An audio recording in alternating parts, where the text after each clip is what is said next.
Again, my name is Tamra Excell. This is a very important topic to me. One is because I am HSP myself. I have synesthesia, and I have fallen into some of the challenges, we'll say, as well as the benefits of having these traits. My youngest daughter, Heather, however, was born with even stronger levels of HSP, even more sensitive. My background really reinforced some of my HSP traits because it included a lot of trauma. And then my youngest daughter, who was not born into a trauma environment, still exhibited all of these traits, and including things all the way to panic attacks and that type of thing. My oldest has some of these traits, but not as much as my youngest, Heather. And so there's that aspect. So I wear that hat. Also, I'm an educator. I've worked with so many kids over the years who have these traits. I'm one of the founders of Kristen McAuliffe School of Arts and Sciences, who is hosting this, and there's some of the teachers here. So from a parent perspective, from an educator's perspective, and from the perspective of somebody who has worked through some of this, I have these different perspectives. And so this one, I'm excited about some of the latest research, and of course it's personally important to me. And thank you for letting me share this with you. And I'm hoping that you will feel encouraged to also share back with me and with others here, because I think some of these things, there's a conversation that needs to be had about some of this stuff. So, okay, Luna, I'm going to turn it over to you. And I pointed the right direction. There we go. I'm Lindsey, and I'm an author. I have a particular interest in fields related to synesthesia and autism in particular. I am autistic, and I am a synesthete. I have grapheme color synesthesia as my primary form, so words and numbers have colors to me. But I have a few other milder forms of synesthesia as well. And I do believe that autism is very, very similar to HSP, which we'll get into. So my background is more on the autism side of things, but there's so much in common that almost anything I could say about autism would also apply to HSP. And I've written about autism and empathy, done a lot of reading on my own into things like empathy and trauma survival and autism and brains and senses and how it all works. So that's what I bring. Fantastic. Okay, so let's go ahead and get started on the presentation. So the first thing we're going to talk about is synesthesia. What is that? Okay, and by the way, this can be spelled slightly different ways depending upon where you are in the world. So just so you know that if you're Googling this, you might find it. I think it's NASTH is one way of doing it as well. Synesthesia causes. What causes synesthesia? Now, first of all, consider that perception is typically multimodal anyways. When you're taking in what's in the room, you're taking it in by different senses, right? So you hear things, you taste things, you smell things. And so it's normal that you're taking in multiple senses. But synesthesia is a little different in that it tends to cross those modalities in ways that you might not expect. You might have certain associations depending upon your memories and your experiences, but synesthesia kind of takes it to the next level, like Luna was talking about, with hers, the graphene, associating colors with things. We'll talk about what the different types of synesthesia happens to be, but the big blanket statement is that you have different perceptual modalities that get connected or crossed over, and we'll talk about in the ways that they are. It can be hereditary. It does tend to run in families. However, it could be something that almost everybody has at one point in their life, because some of the newest research I was reading says that infants are showing signs of the grapheme color synesthesia, which is the synesthesia a lot of people think of, and that this is likely reduced by synaptic pruning during their first year. Usually by 8 months of age, they no longer show the synesthesia trait. However, it could be that some people didn't have that pruning done in the same way. So why is it? Why is it that some people remain a synesthete after that age? There are also learned associations, such as the magnetic letters. How many people had those magnet letters that you put on your refrigerator, the letters and numbers? Anybody remember those? There's also the ones in schools with the the letters going I up don't, across the top by the ceiling. right. Yeah, yeah, right. So sometimes people will associate certain colors with those numbers and letters, and so then this number is supposed to always be this color because that's what you saw early on. However, that only happens with some people, so that cannot completely explain all of synesthesia, because I looked at those letters and reviewed those. I'm like, oh, well, maybe I line up that way. I don't line up very well with those letters, and I had them. My kids had them. My brain decided that those were incorrect colors. So anyways, but that does happen with some, and this is a learning tool, right? We try to associate things sometimes as a learning tool to help us learn, and synesthesia can be used to your advantage if you do have synesthesia. So let's go on here to color graphing. So those are those letters and numbers. Go ahead. Yeah, go ahead. One of the earliest traits that they identified when they started studying synesthesia in the 90s and just before that was that most people with synesthesia had heightened memory. They had higher memory capabilities than an average person without synesthesia. Yeah, absolutely.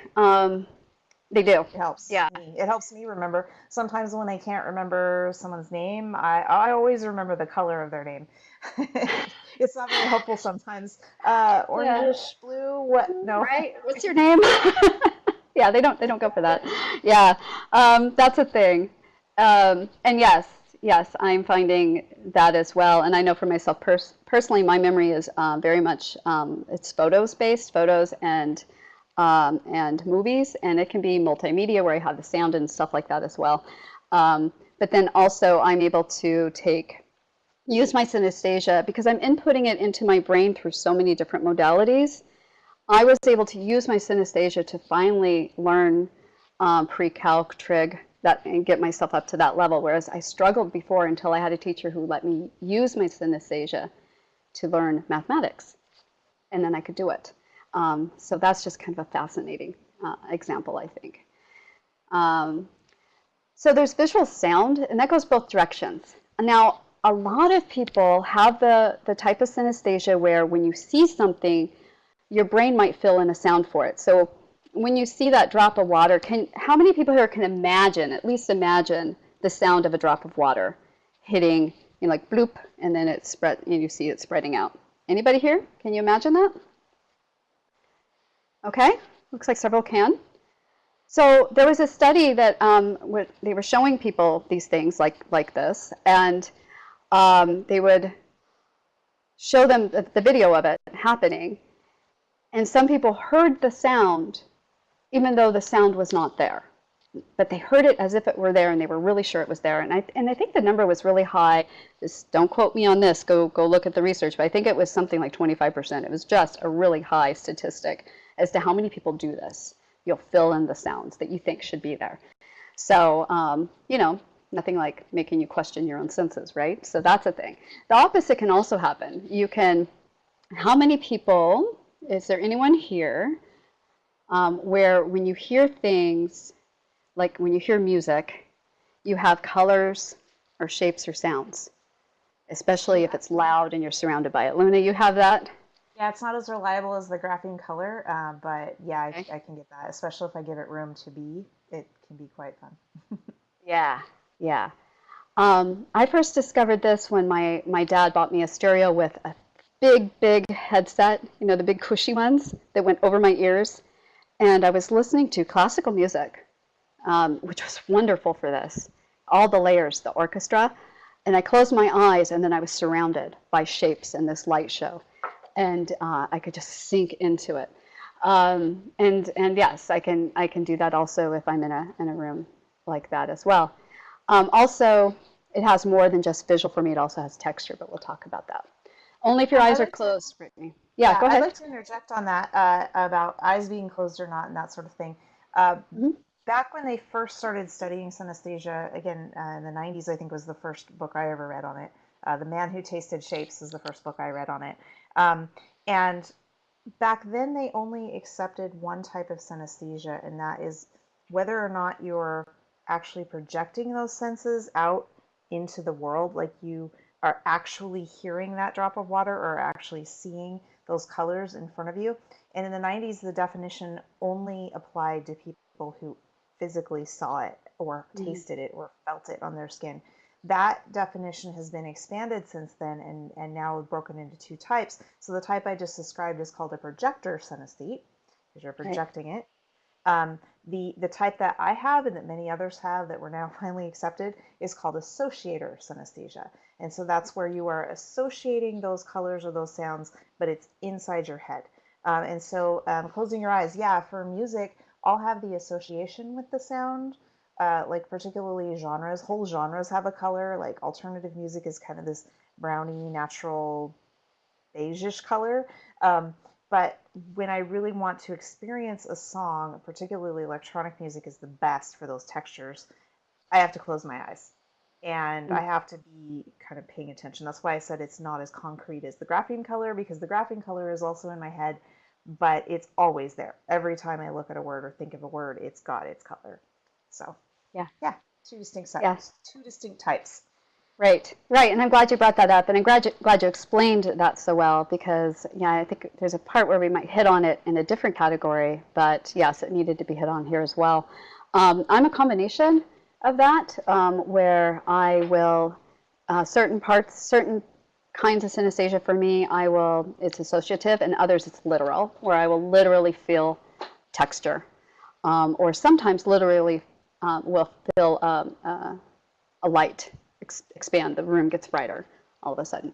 And so I will be literally impacted by that as well. I will project. Or it feels like it's projecting onto me, but I guess it's coming from within, right? So I have a combination, which is pretty fascinating. But I'm glad that they opened it up to that, because that associative type of synesthesia is still incredibly powerful, and it can still impact you. Also in several ways. When I read that book in the 90s, I was just going through going, this is absolutely what I have. The only difference is that I don't actually see the colors. They are just in my head. But every single other, the criteria. So I'm glad they finally caught up to that too. Yeah. So tactile sound concept too. How many of you, when you look at this picture of this crinkly plastic, can you imagine what it would sound like or what it would feel like to maybe grab a hold of it? How many can at least imagine at some level that? Did I pick a good enough picture for this? Okay. Mostly the sound, okay. Do some of you have more sound versus texture? Does the sound have its own texture? So anyways, just to let you know that sometimes this crosses over too. Sometimes just a concept will have a texture.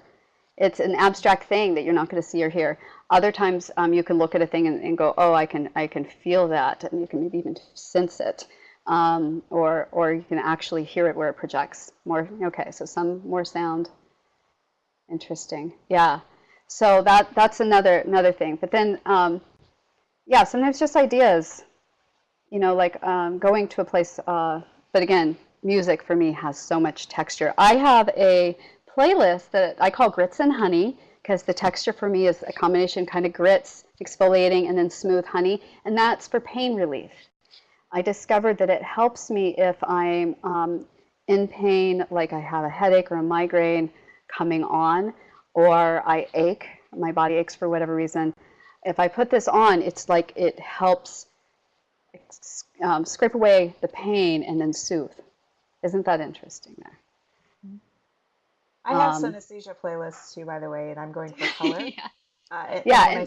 When I say texture in music, I actually kind of mean color in a way, but not just color. It's the color with the movement and the texture that the colors, the visual texture that the colors have. And I have playlists specifically for that, so that I can close my eyes and just see it. So yeah, and I love hearing how Betsy Tinney, a cellist, maybe Kevin, if you don't mind putting in her name in the chat box for me. She is a synesthete who has used synesthesia as part of her music, you know, both directions, and she's even looked at things and created a song for them. So yeah, she's really fascinating. Since we're talking about cellos, I'm going to drop in a quick. I mean, it could be its own seminar. But there is a thing called, which is probably a type of synesthesia, but I don't think they figured it out yet. There is a thing called AMSR. I forget what that stands for, but there are people who are ASMR people who Right. Okay. feel Yes. a tingle at the back of their scalp, or elsewhere, that in response to hearing whispering, or cello music is one of them that I know people who cello music will do it too. And other types of crinkling paper is another one, or rubbing, like this kind of sound of, Thank you, Lila. Yeah. yeah. And so it's, yeah, thank you. That's great. There is an entire community on YouTube of people who just make ASMR videos and then watch them. So Great. that's the whole thing. Yes. So, how many of you experienced that, by the way? I'd be curious. I mean, do you ever hear something and just get chills? So as I wait for people to respond to that, because I think a lot of people, of course, I'm assuming, right? I feel chills when I hear certain sounds. So obviously other people must. That's part of being a synesthete and realizing other people don't actually experience that. All right, so I'm going to try to get through these more quickly and then move into the HSP stuff. So another thing is taste and sound and concept. Like you might have a certain flavor that comes up when you think of a person. Friday's Teas creates these teas that are based on different character types of sci-fi fantasy characters. And she creates a tea blend for those different things. And so some people just have, when they hear a certain sound, it tastes like strawberry or it tastes like something abstract. You have no idea what this flavor is. It is its own distinct flavor. So that's another type right there. Misophonia is an interesting thing. Talking about sound and sound triggering emotion. What about like fingers on a chalkboard? You know, are you bothered by that, or sometimes a metal scraping on metal, or even a spoon in a bowl if it's like a porcelain bowl? You're cringing. Sorry, Julie. Okay, I'll stop describing. So, anyways, anybody ever have an emotional response to that? Like, oh, please stop. Or even beyond, please stop, that I'm feeling angry or I'm feeling some other emotion there. Yes, yes, yes, yes. Okay. So that's called misophonia. A sudden loud sound, like a dog barking out of nowhere will make me just hurt inside. I just cringe and hurt. It's a punch. Yeah. Yeah, I've had that too. So Kevin would have a lot to say about that, I think. Here's the thing. We'll mention, yes, sound of people eating in the same room.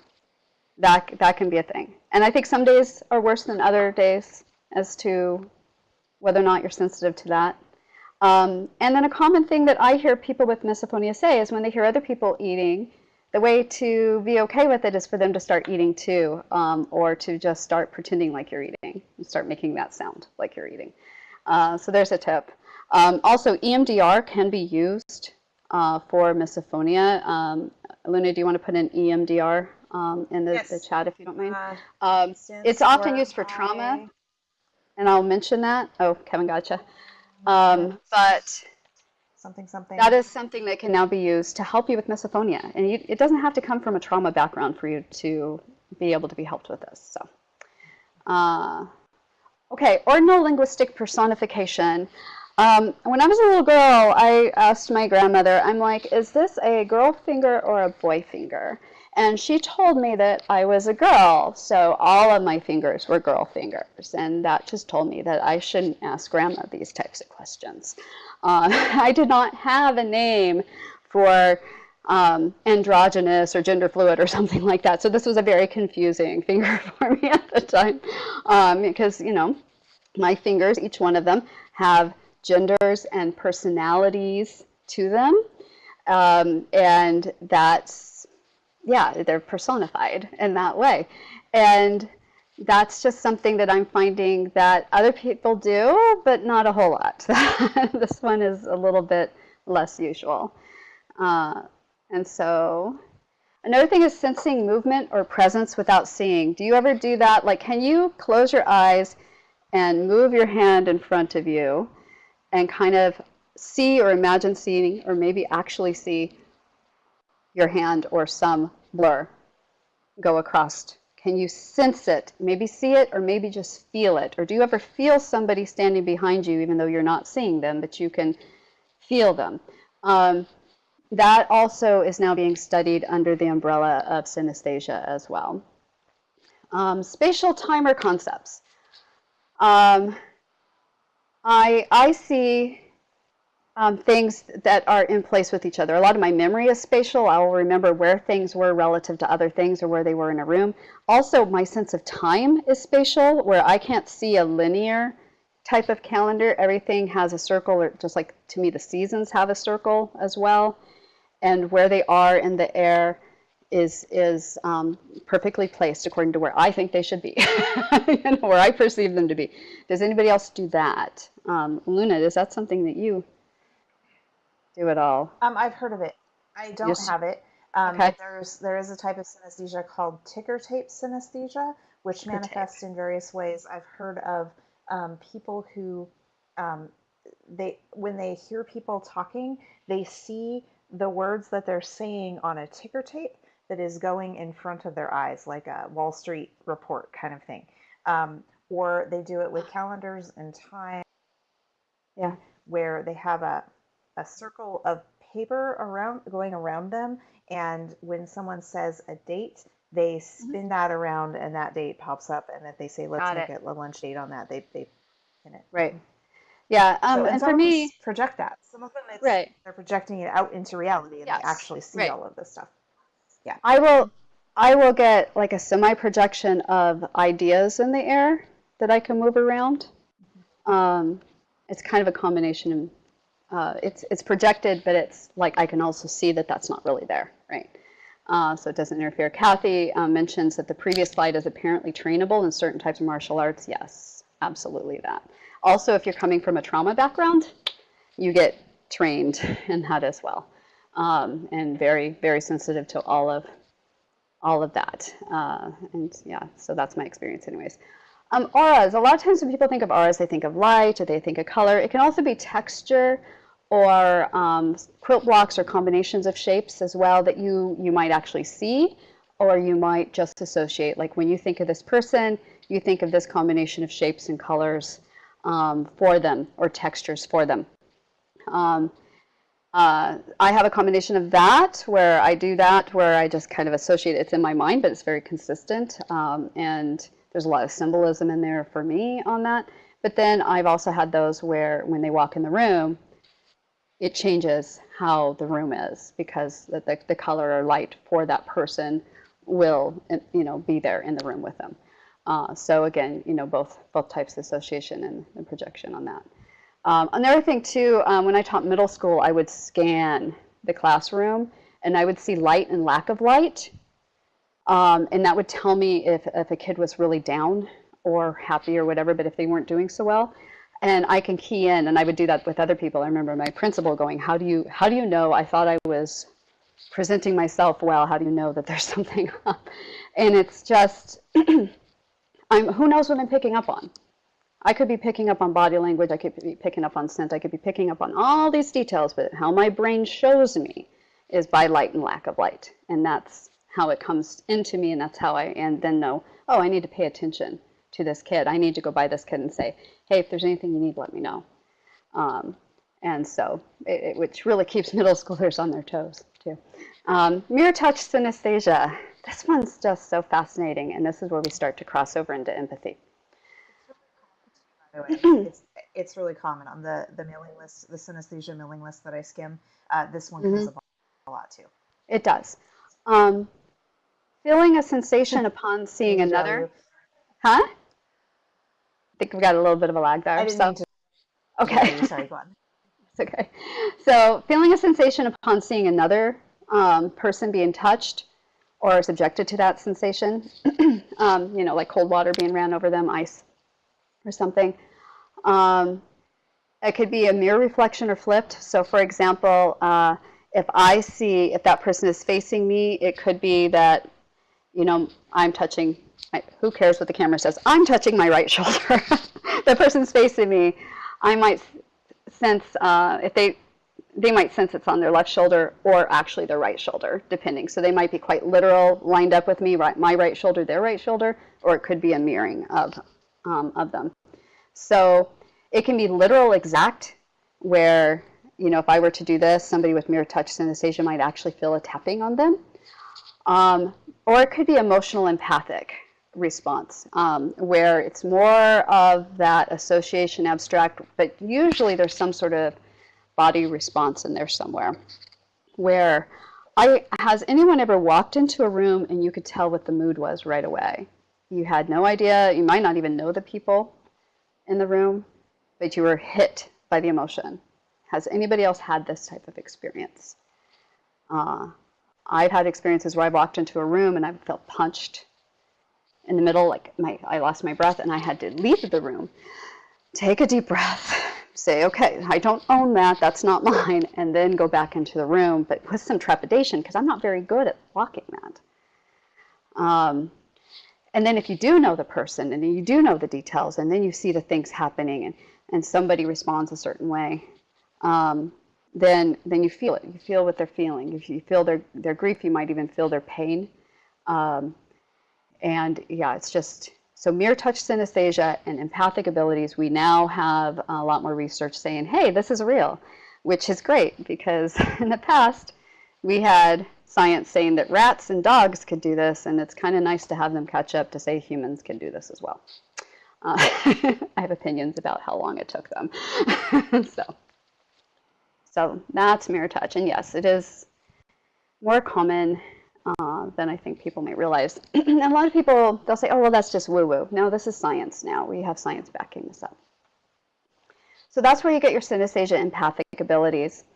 Mirror touch empathy can be stronger when that person is of the same race or political group. It's not always the case for every human being, but we are seeing that association. I find it interesting. It's not just the visual clues as to whether or not the person's of the same race, but also if you know anything about them and their political group doesn't align, that can impact the ability of the person's ability to empathize. There's a higher level of facial expression reading, but not necessarily recognition. So a person with synesthesia empathic ability might be able to feel what you're feeling in that moment, and be really clued into all the facial expressions and what they mean, but not recognize you a week from now. You know, my oldest daughter, who really can be, you know, have some empathy for people and really care and really sink into that other person's feelings, also has something called face blindness. Does anybody know what face blindness is? If I cut my hair or change the color or something, like, I have to warn her because she will not recognize me by my face. There are certain clues about my face she looks for, including my nose. You know? But you know, usually if she's coming to visit, and like I'm like, okay, I'm going to be picking you up at the airport, and I'm saying, here's what I look like now. And she's like, if some short, brightly colored, you know, colorfully dressed woman is running up to me with enthusiasm, I'm going to assume it's my mom. And I'm like, well, I hope that works out for you. So it's ways to process multiple input. Like I talked about with those students, micro expressions, those little things that you might be trying to pick up on or you might naturally pick up on, body language, word choice that they're using, you might pick up on that without even realizing that you're picking up on its scent and et cetera, can all be coming in and flooding you because you're picking up on all the things. This can give your brain a way of processing and say, here's a clue as to what all of this means. Here, just feel what they're feeling. And so it's a way of being, it's more intuitive and actually feeling in your body perhaps, as opposed to logically going, well, I saw this micro expression, I see this body language, and I heard this word choice. You might not actually be picking up, you might not be aware of what you're picking up on, in other words. When you combine synesthesia with being HSP, that's very powerful. So here we are finally. HSP is simply highly sensitive person. This is somebody who takes in more sensory details, especially any new things, there's less filtering of sensory data. You're just taking it all in. But again, especially if it's a new situation or new things in the room or a new environment. Noises, notices nuances in meaning, those subtle things, whether they're subtle things that are said, like those word choices, get really, really picky about those word choices and what do they mean, or in the environment, is there a slight shift? And what is that slight shift? Is it a lack of? When I was in California, I would often know seconds before when an earthquake was going to come rumbling through. Most likely because I raised miniature parrots, and the birds would suddenly just stop. And I would just, or they would just alter and kind of look a certain way. And I would just shift into that, and I would notice that type of detail. That's an example of just something that could be subtle, or it could be a lack of something. There's no alarm blaring. It's something subtle. Here's the thing where people get confused. Might have more sensitive perception, like your hearing might be better or your eyesight might be better, but that's not really where it's at. Because even with normal hearing and normal vision and normal senses, it's elsewhere in the brain that results in how the HSP responds, such as with misophonia. Not everybody with really good hearing has misophonia. That's happening elsewhere. Avoiding overgeneralization. We talk about this a lot with autism, Luna. If you know one HSP, you know one HSP. So please avoid overgeneralizing on any of these. We're throwing out a lot of information, but any one trait of an HSP. Yeah, go ahead. The saying that Tamra is riffing on there is if you know one person with Asperger's, you know one person with Asperger's. Right. And that's generally been true now that that's been expanded to autism. So there's a lot of different traits is the point of that. Right. So, and any one trait of an HSP or ASPE or whatever can be a trait of a non-HSP. All right. So traits of HSP show up in other spectrums, such as ADHD and autism and so on. And also you can have people who are neurotypical who have certain traits that an HSP might have. So do keep that in mind. It's usually kind of when you have a lot of those traits that we say, okay, so you're HSP. It can present differently with different people. So even opposite ways. So one HSP might be very, very messy as a result, or ASPE, or insert whatever category, or ADHD. Another person might be a perfectionist for the same reasons, but they present in opposite ways. Somebody might be haphazard, and the next person might be OCD. They're dealing with this in their own ways. So there's no perfect recipe or way of identifying somebody who's a HSP. Also, it might depend on the scenario. So I'm going to use my daughter Heather as an example. Especially when she was younger, we would have to hide her in a booth because if people were looking at her while she was eating, she couldn't eat. She would get very upset. She had this like zingy curls that went all different directions on her head, and people would look at her a lot and say, "Oh, look at that, cute little kid." She couldn't stand it. However, this same person who doesn't like to be the center of attention in that way, she does not want to have a birthday party because she doesn't want to open presents in front of people and all that type of awkwardness, right? Will actually help put on raves, dances, and when she walks in, I've watched crowds part as she's walked through, going, "Wow, that's a powerful being right there. Wow," and she's okay with all eyes on her in these situations. So, again, I had to learn not to assume. Yeah, go ahead, Lena. I can attest to that too. Even in that exact thing, that there are ways that I do not want any attention at all. I can even sort of turn invisible in a crowd, which is kind of dangerous because people don't see me and they tend to run into me. But on the other hand, when I'm in performance mode, I feel like I have a lot to share and I have no shame, and I get out there and I'm like, here's my thing, I have to say it. I'm going to say it right now. Right. So gonna do it. And yeah. I have so many traits like that where it's really confusing to where, like, am I really introspective and in tune with my feelings, or do I have alexithymia, which is the opposite, where you don't know at all what you're feeling? Well, the answer is it depends on the day and the situation and a lot of other factors that I don't know. Right. So. All these other variables. So again, avoid making assumptions over generalization. And I think people who are HSP tend to um, often be confusing for other people who are trying to figure them out. Like, I don't get it. You seem like this, but then you seem like that. Well, there's something else there that you're just not seeing. You're not seeing the common variable pattern there. Somebody who is sensitive versus shy or afraid. These words are really important. Language reflects our culture, right? What language we choose to use. A lot of times people who are HSP, they'll be told, you're just being too sensitive, or man, you're just being shy. Get over the shyness. Whereas in other cultures, they might refer to these same traits as somebody who is aware.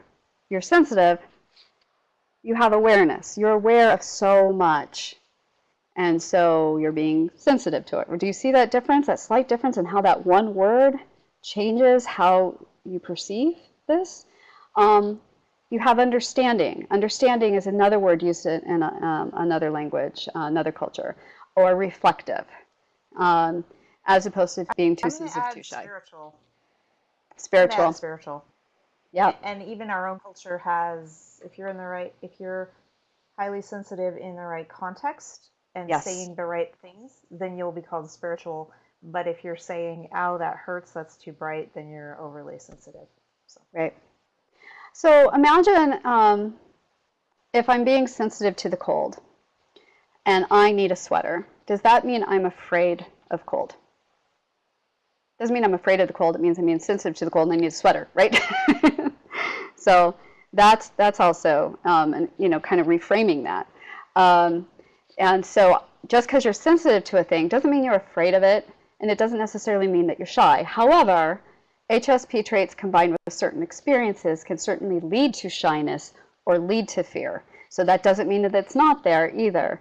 But we just need to separate those out and realize that they're really coming from different things there. Or if there's fear, it's because something else has been added to that. It's not just the HSP by itself. Arousal is what it's about. It's an HSP can, in certain situations, depending upon that individual, have a certain level of arousal. The arousal might even be good, like excited. Like, I'm really excited about this webinar, and I'm so glad you guys are here. And I'm going to have to take a break afterwards because I'm going to get wiped out. But you're not always aroused, right? But you're always HSP. It's sort of like you're not always aroused by certain sensory, but you're always ASPy. If you're ASPy, right? That doesn't go away. And sometimes arousal heightens over time, prolonged stimuli, or it could be that it's brand new. Something is new and you're having to take in all the things, and you can't not take in all the things. By the way, it looks like my daughter Cassandra just entered the room, and I don't know that Heather is here. She might enter as well later. Unconscious arousal over time can wear out an HSP. They might not realize that they were being worn out over time. And so suddenly, when they're being reactive to it, they're not suddenly shy or afraid, they're just worn out, and they might get emotional. So again, it's not suddenly shy, it's not sudden fear, it's just, I'm done.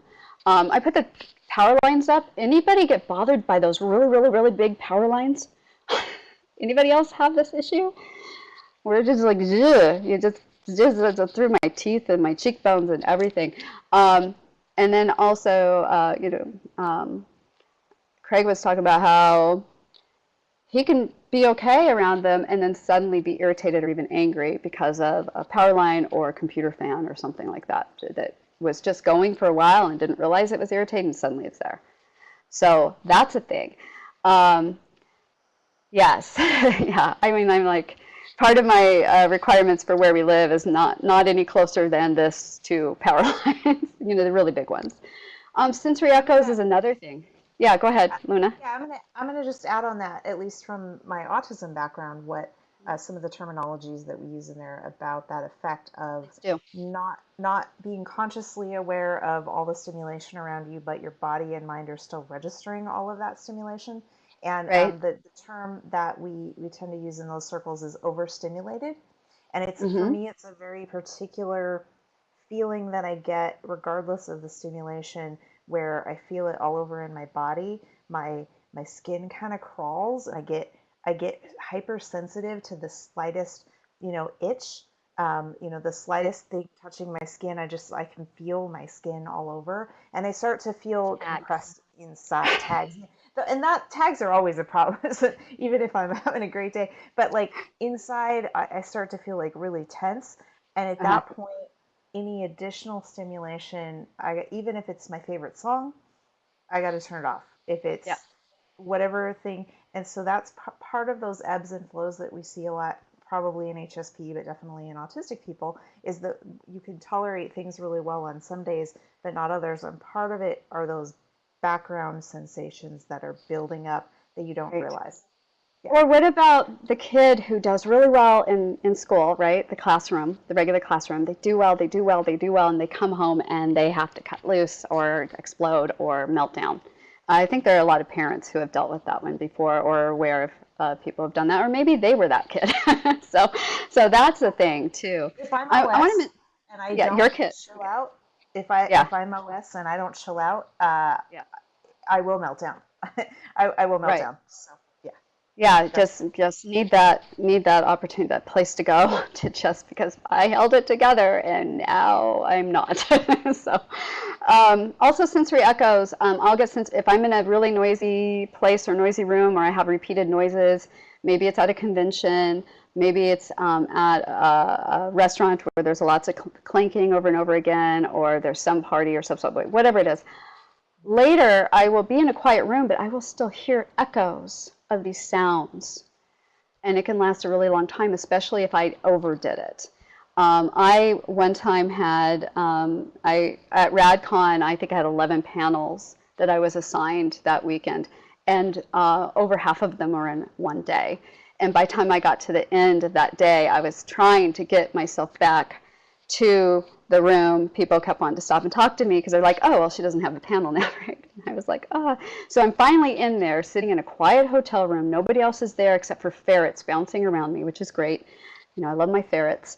But the noises were still there, and it took a lot. And I'm just rocking back and forth. So yeah, the echolea, the sticky background noise or fan will persist after it's turned off for a while, Darian says.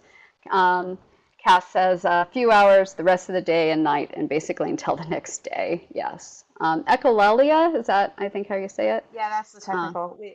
I noticed we're using a lot of like the technical terms today, and then also the street Yeah. terms, and we're mixing them up, which is totally fine, by the way. Some of those academic terms are really hard to remember. I want everybody here to walk away from this with information they can use. But it's good to put in those other terms because was it Lilith who said Google is your friend. So go ahead and make sure you copy down what Luna just put there. Keep in mind, like a walk in the park might be more to an HSP who takes in all the details. Everything's coming in to a level of a non-HSP, a neurotypical, walking through Times Square. So imagine yourself walking through Times Square. If you're neurotypical, that might be fine. That'd be kind of interesting and fun, and oh, there's this thing and that thing. But there's a lot. An HSP, though, going into New York Times Square, that might be too much. Or you need to, so how do you do that? You can still do it and enjoy, but you need to allow yourself time to stop and think, or maybe have people around you that you know that are kind of helping you create some sense of safety barrier. It depends on who you are as to how you approach this. You might approach it in small amounts. Try to get used to this section, a section at a time. So, because a lot of it's just that it's new and there's just a lot there. There's just so much there. Shutdown or meltdown. Okay, if somebody shuts down or has a meltdown, this is often incorrectly perceived as being cold or lacking in empathy, when in fact it's the opposite. So often this was applied to autism. Yes. Do we want to define those two terms?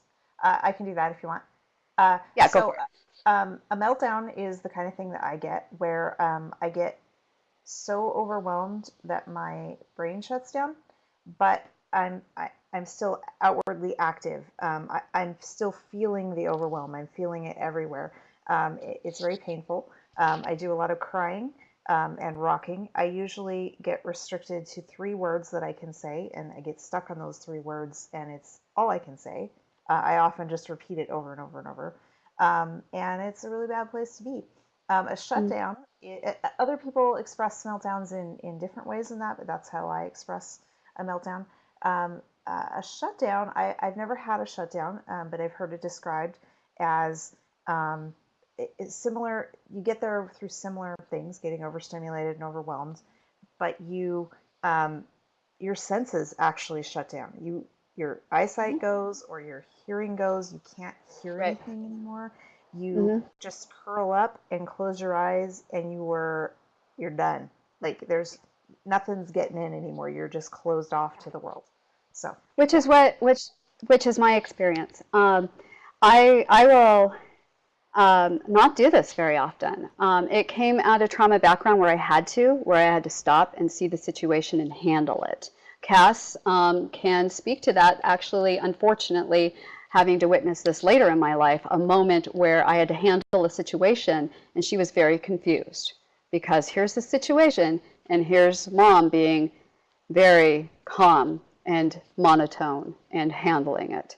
Um, and that was my version of it. Wasn't a complete shutdown because I'm handling the situation, but I'm handling it in a way where I could appear uncaring, cold, calculating, and that's not the case. I am actually caring enough that I shut down. It's because I care so much that I come across that way and handle the situation.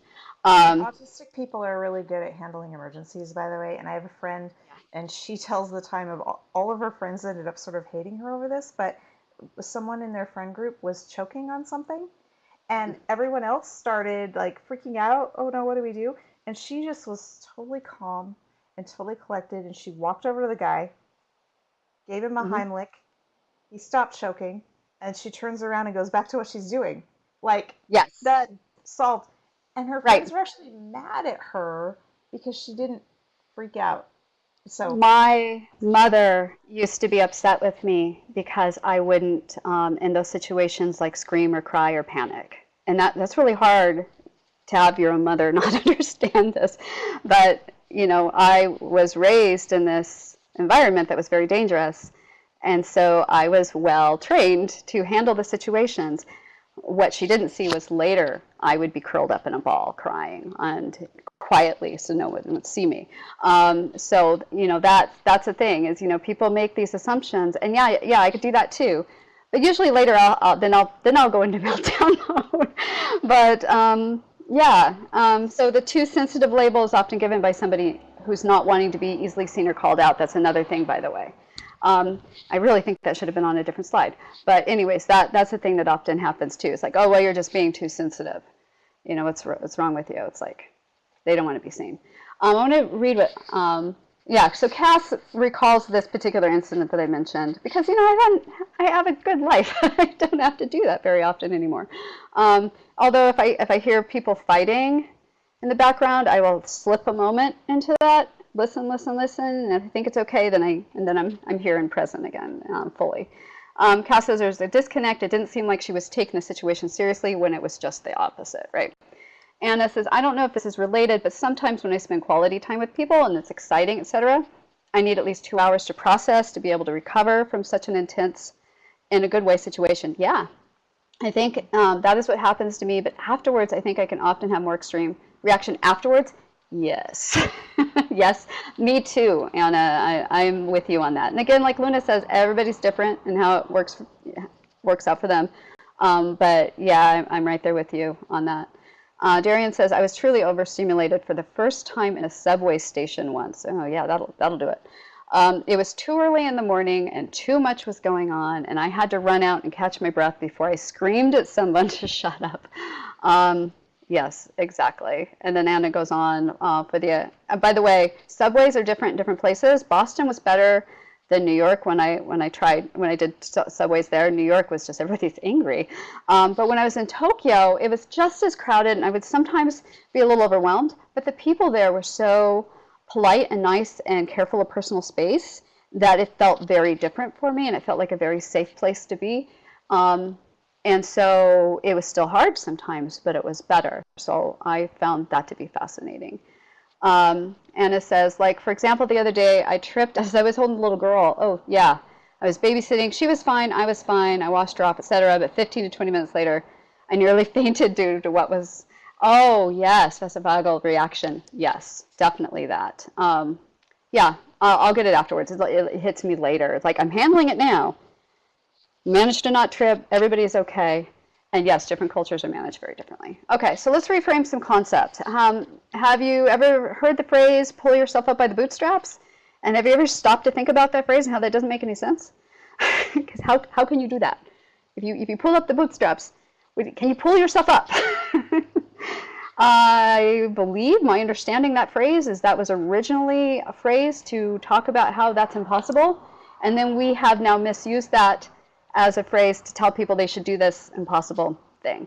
Another thing I want to throw out there is people say, well, in the real world, you just have to deal with this stuff. You have to deal with the bullies. You have to deal with these stressors. You have to deal with the real world. You have so much more opportunity now to design your real world, not 100% maybe as much as you want to, but the real world can look many different ways. And also, why are we not talking about ways of making the real world better? The whole idea of just sensitive, we talked about that already a little bit. You know, what are you really? You're just sensitive, you just have a superpower. You are just able to do some amazing things. You are just able to be that aware. And then, you know, when it comes to talking about ways of defining a real world and how things are, just remember, people who say it cannot be done should not interrupt those who are doing it. You know, you get to decide what you want your life to be and go for it. There will be challenges. As somebody came from the background that I did, I mean, I have certain privileges, but I also had some certain extra. It took me a lot just to get to ground zero and, you know, before I could start climbing up. Okay, so I can empathize with that. But what your other options, the idea that you should just accept dealing with it, you know, that's not okay either. So let's see how good can we make it. I'm going to talk about balance a little bit. You want to not be over aroused, but you don't want to be bored either. I can't stand boredom. Is it anybody else here like that who, like, boredom is really difficult by itself to deal with? And then other people might say, yay, I'm bored. I'm so happy about that. I don't know. So boredom, you don't necessarily want that, but not being over aroused. You need to balance saying, I'm going to do the thing with, hey, let's analyze this situation first.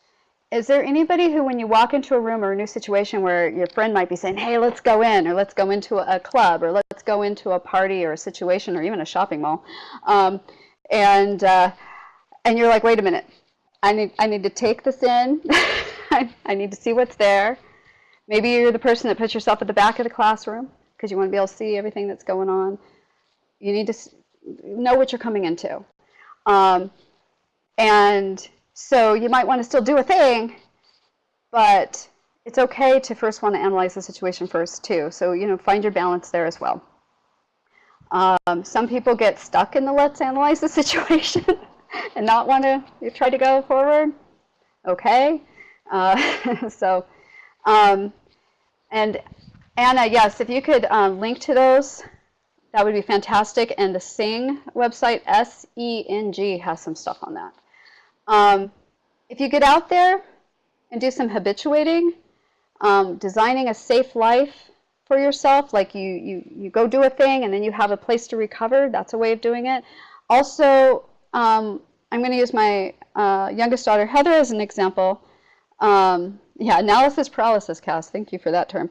Heather, when she first started doing Autobody, that was a really intense first week for her with all the new sounds and the new smells and that type of thing. But as she was there week after week after week, those smells were familiar, those sounds were familiar, these people were familiar, the processes and procedures became familiar. So as you habituate, you can actually take a situation that is very difficult for you and have it become less difficult and to the point where that's normal and that's comfortable for you. But it might take you a while because you're taking in so much.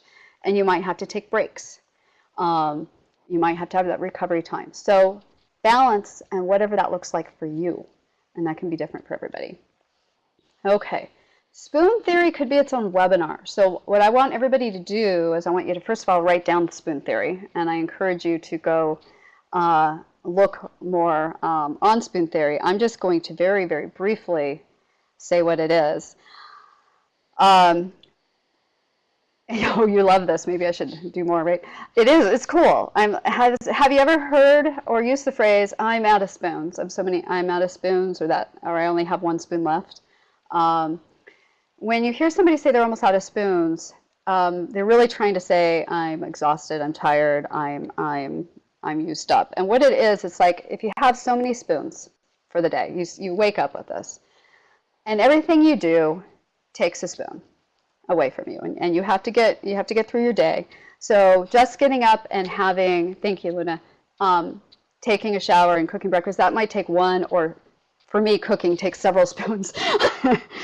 For some people, that might give them spoons, right? Because they're doing something that they enjoy. Every time you do something, it takes one or more spoons, depending on who you are and how that thing is for you. Here's the thing. Every time you switch gears to a new thing where you have to stop what you're doing and switch and do something else and build up. Luna, actually, if you want to put your blog on that, that's the splines theory. We don't have time to talk about that one right now, but I encourage you to look at that because it also talks about just shifting gears and then preparing and getting yourself in the right mindset. That takes energy too. So suddenly somebody can ask you to do a thing that is a very minor little thing that shouldn't take too much, and you're like, no, can't. Nope, can't handle it. No spoons, only knives.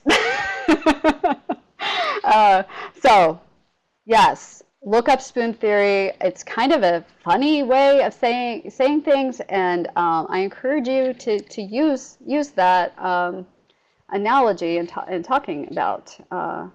There's some controversy as to who's allowed to use spoon theory, and I'm going to save that's a different conversation. and earlier when I think it was Anna who said that someone earlier mentioned about even enjoying interactions with other people and then having to come home and decompress. That is right. What spoon theory is trying to describe, is that there is a cost to that other people don't have, that neurotypicals right.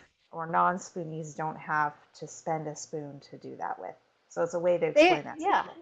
They might be energized, like, wow, I just spent this time, these positive interactions, and everybody might agree this is positive. And one person might be like, I am energized, I'm feeling great. And the other person's like, that was great, I'm going to take a nap. Different responses there. Doesn't mean you don't enjoy it. It just costs you differently.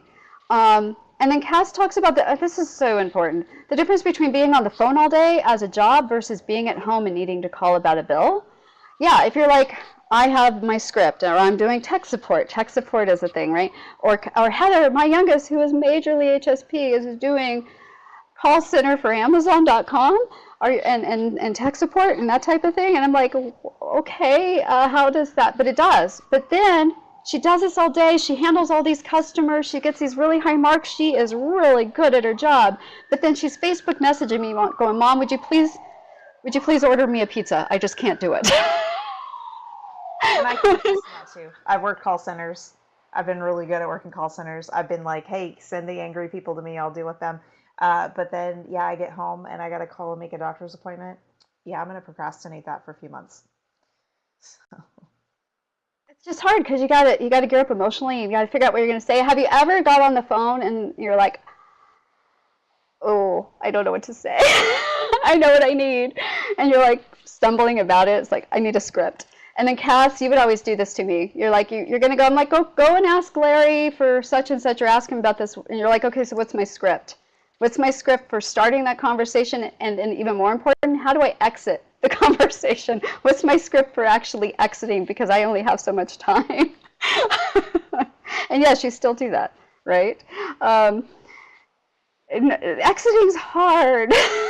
And so usually what I do is I just do the elephant in the room going, hi, I'm being awkward at the time. I actually need to go. I think you're great, but I'm just going to, awkward, fine. And then people are forgiving about that. Work life. This is kind of funny, the second part. You might want to have some careful selection in designing your work environment and selecting your work environment. Um, and, uh, and then entrepreneurship is one thing that a lot of HSPs look at as a possibility. However, Dr. Elaine Aron warns HSP entrepreneurs that you're going to be this worry-prone perfectionist, most hard-driving manager to yourself. You must overcome your lack of focus. Of your million ideas, you have to let go of most of them. Making difficult decisions, you can totally do all of these things, but just be aware that that is what you're facing. You know, all the things that you have, all the ideas, which ones are you going to focus on? And that can be really, really hard because you take in all the things. All right. Yeah, that's an exit, right? Cass says, I used to have timed alerts on my phone so I could check it and be all, gotta go by, right? Or gotta go, thanks, bye. That's awesome. Right? Yeah, I've had people do that to me too, and it's just like, you're like, what? What? Yeah. So, and oh, good link there. Okay, so time to prepare or to mull over. Anybody else have this where you need to think about it, you need to mull this over, or you look back and go, oh, I should have said this, or I should have done that, or why didn't I just instantly do or say this thing? And you know what your decision should be logically. Of course it's this decision, or of course you should have said this thing, but in the moment, if you're just suddenly hit with a thing, having those on-the-spot decisions, being blindsided or surprises are challenging. When I was 20 years old, I had people throw me a birthday party, a surprise birthday party. That was really hard. It was really hard for me. And of course I was smiling, going and doing self-talk. They mean well. This is nice of them. You can survive this. You need time to process so many more things. It's not because you're slower. You just have more to work with. Don't feel bad about that. You have more that you're taking in. That's why you need more time, is to handle all the things that the other people aren't picking up on necessarily, okay? They're pruning and not even bringing in those things. It's all filtered. So just keep that in mind, that you're doing some amazing work. And I just love that picture of the cat, because that is totally me if you're to throw me a surprise party. Like, oh no. Okay, this is huge. One of the most important things we'll talk about. The self and other connection, which should be a disconnection. This is both in the HSP and synesthesia research. A lot of times people will, because they are feeling what other people are feeling, and because they care so much, they will find themselves feeling responsible for everybody and everything.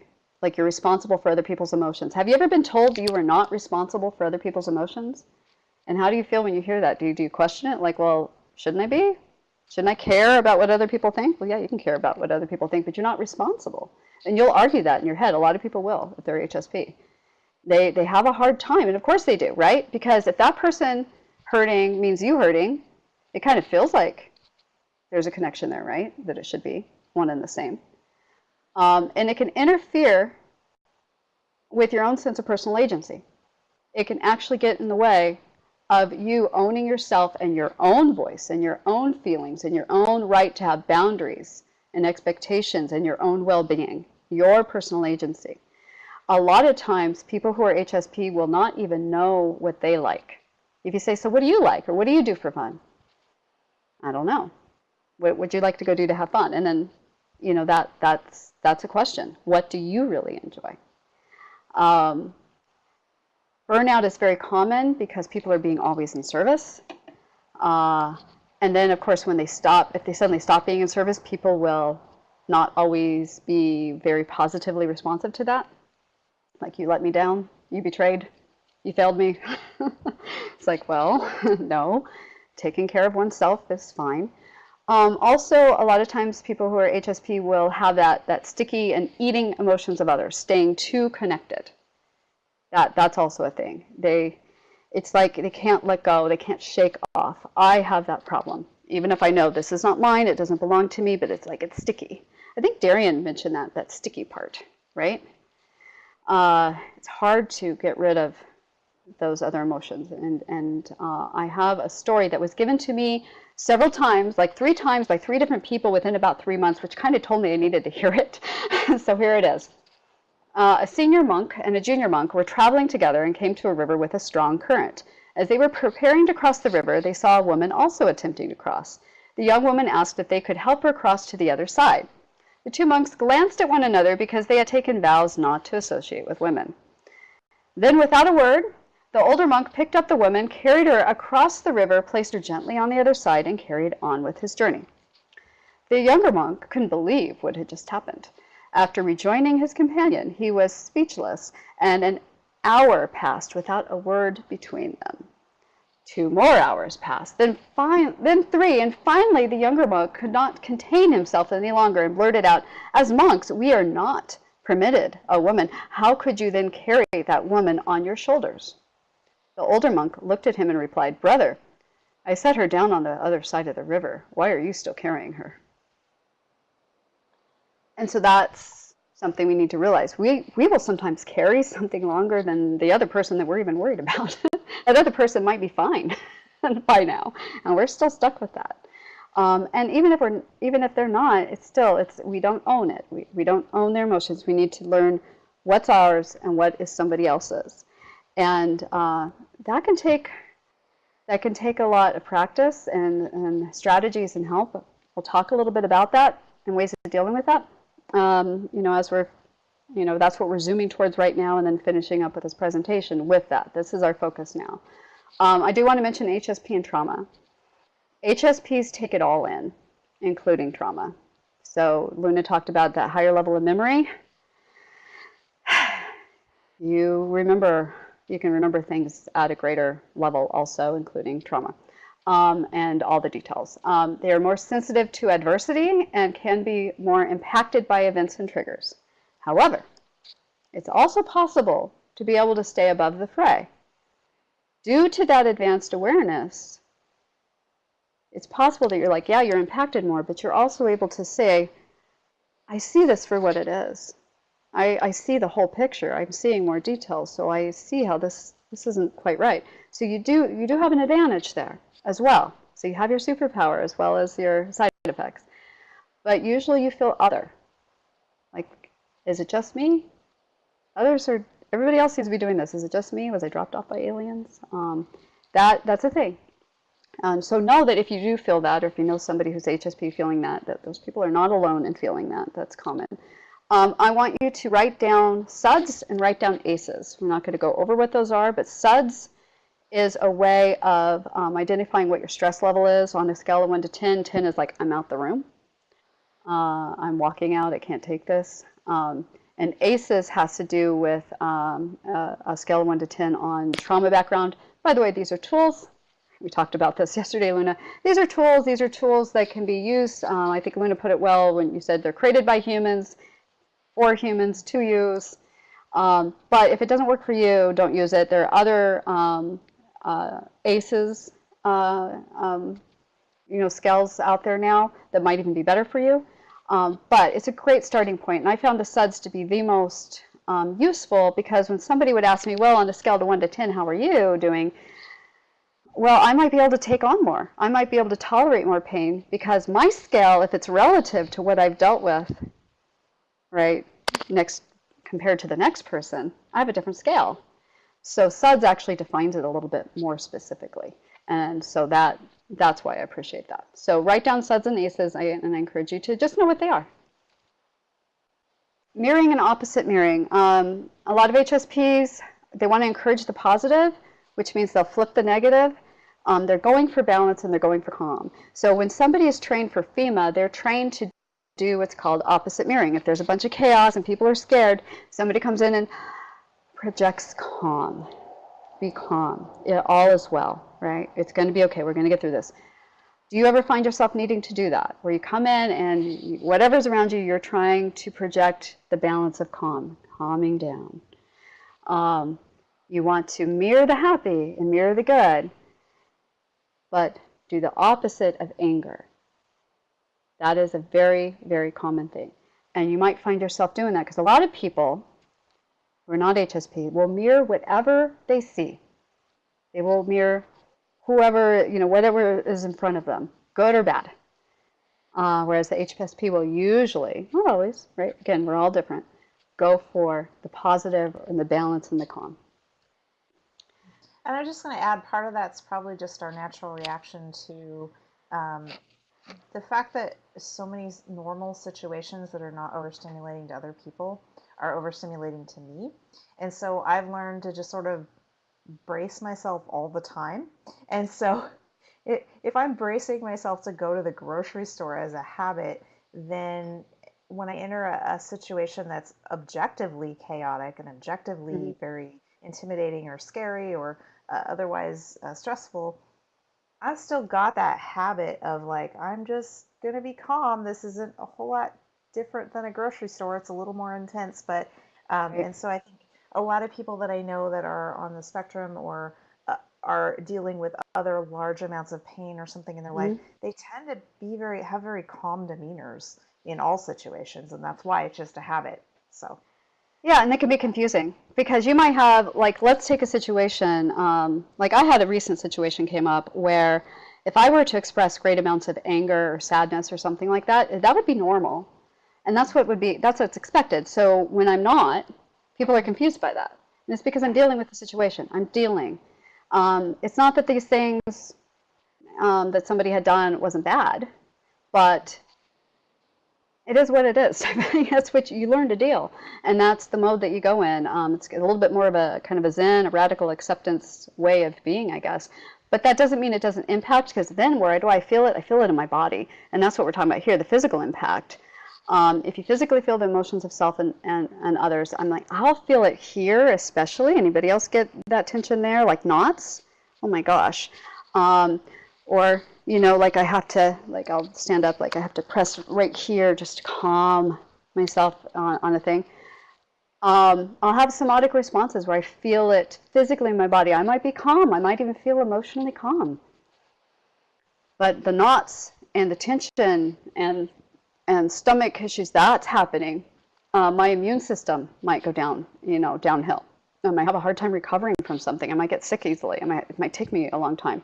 Again, I'm outwardly calm. I'm handling things. I'm doing things well. My body is telling another story. Inflammation is a big part of this too. That can happen. And then depression.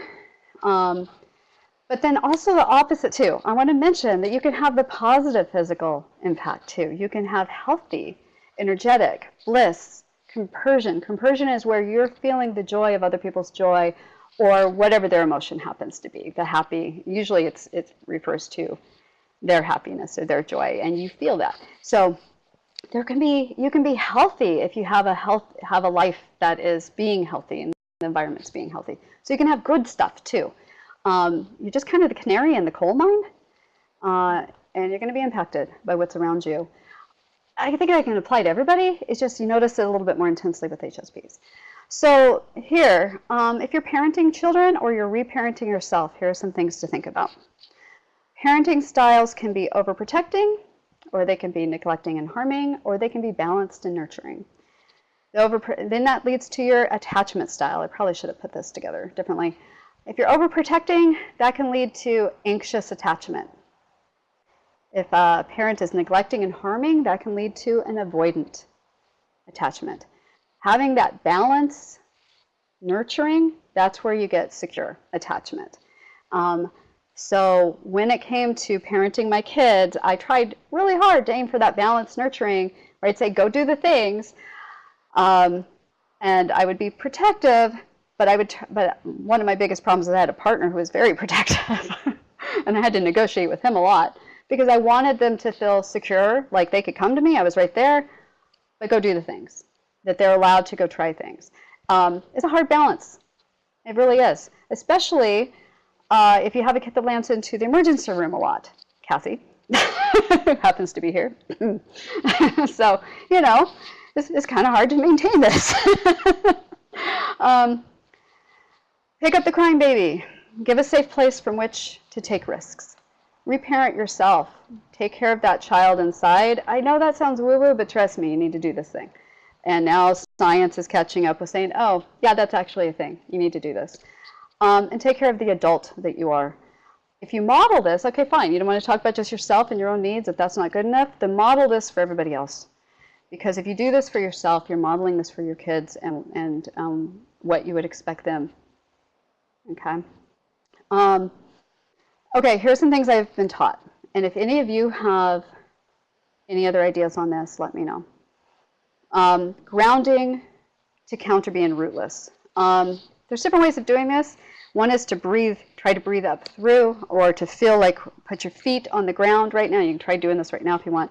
And try to feel that sensation of like you've got roots that go all the way into the ground and down, and then up, and the energy and up. It doesn't matter what your background is on that. It's just a feeling of like I am connected. I feel the ground. It could be I'm feeling the floor. I could be very literal about it, but you know, feeling that for a moment. This one, the breathing. If you do nothing else, breathe. Breathe deep in as much as you possibly can take in, and then out as much as you can possibly do. Yoga does this, okay? So you just, and then out, and do that 3 times. That's actually doing something, can somebody give me the word for it? Is it the vagus nerve or something like that? If somebody wants to put that into the chat. I just mentioned the vagus nerve. Did you? Okay, the vagus nerve, thank you. It's stimulating that. Thank you. We're on the same page here. I didn't talk about breathing, but yeah, I talked about how it does affect your other. Yeah, it does that. And yeah, and Jessica, who is counselor, is saying how closing the eyes while doing this is very powerful. Hugging a pillow, or like I told you, sternum and abdomen, like feeling that too, can help. Okay, these are physical, psychological, somatic things that you can do to breathe. Getting down to the very bottom here, where it gets even more powerful. Tapping left, right, left, right. Okay. We now have EMDR, which makes use of this as well. That's eye movement reprocess, desensitizing and reprocessing. I know. Desensitizing, reprocessing. I always get the order wrong. It's actually dealing with the brain going left, right, left, right. It has to do with bilateral stimulation of your brain. This does too. Again, this is one of those things where a lot of people were kind of skeptical of, and now the neuroscientists are saying, no, this is a thing. So you could just say, while breathing in and out, you just tap left, tap right. I am safe. I am connected. But don't forget to breathe. I forget to breathe. That's my hard part, especially giving a presentation. So breathing, tapping, and then affirming words. All is well. I am safe. And then as you do that, if you can stop and listen and create dual awareness, you might be in a situation where it's stressful, you're anxious, it's intense. But stop and listen. What do you hear? What do you feel? Feel your feet on the ground. Maybe shift. Do you feel air? Like I have a little bit of air breeze coming through. I can feel that. And what are the sounds? What are the feelings? What are the sensations? I'm aware now of this room. I'm breathing. And now I might still be in a difficult situation. But by using that dual awareness, I might be able to help myself just be more solid. It does sound ridiculous, but it is actually useful. Trust me. I sat across from a therapist going, you want me to do what? Okay. I'll try it. That these works. All of these tips are have been practiced in Eastern philosophies and Eastern religions for thousands of years, and various types of meditation, breathing meditation, mindfulness, awareness. All of these techniques have been used. Grounding have been used in martial arts, yoga, meditation practices, pretty much all over Asia. So. These all go way back. Science is now studying the effects on the brain, and they're finding a lot of value in there. Right. So yeah, and I'm so thankful for fMRIs, the brain scans, where they can actually look at the brain and what's going on, and go, oh, this does a thing. Now we have something concrete that we can use to measure this, and then of course monitoring other body systems, what happens to the body when we do these things. So yeah, it doesn't matter. You don't have to. You can come from a spiritual background or not. You can be very hardcore scientist and go, oh yeah, this is a thing, and it totally works. End of the day, don't forget to stretch, especially pushing that back, and door jamb stretches like 90-degree, upper, lower, get all three strings here. And maybe do this where you flex and then relax, and do that from head to toe. And that can help you sleep better, because sleep is very important, and it's one of the things that HSPs have a hard time getting a lot of solid sleep. That's also a thing.